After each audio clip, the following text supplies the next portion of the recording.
New warnings tonight that this pandemic is taking a devastating toll on rural America. Tennessee's health commissioner sounding an alarm for her state. That has been very startling to me and the team over the last several days.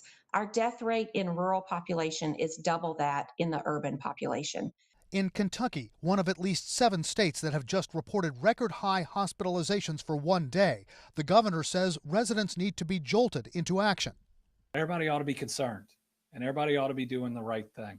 And those that are out there that try to confront you for wearing a mask or being a jerk, that's all they are.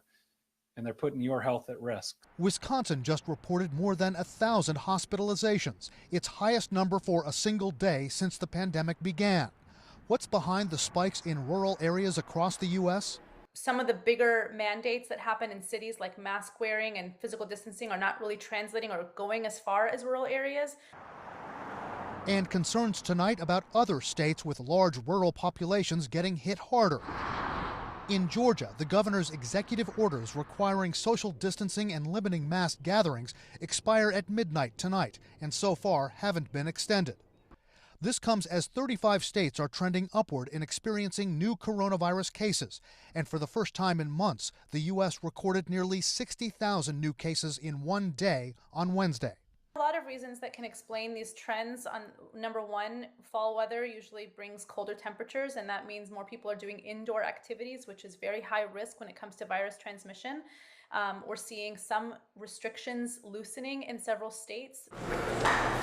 Meantime, America's top voice on the pandemic, citing the dangers of household gatherings, told ABC that this year more Americans may have to forego bringing their extended families together for Thanksgiving. We really have to be careful this time, and each individual family evaluate the risk-benefit of doing that. And there's new pushback to the idea of so-called herd immunity, letting the virus run unchecked through communities so more people would contract COVID-19. The thought being some could later develop resistance to the virus. It's been promoted by some scientists and some people in the Trump administration, but 14 public health organizations are condemning the idea. If you just let things rip and let the infection go, no masks, crowd, it doesn't make any difference.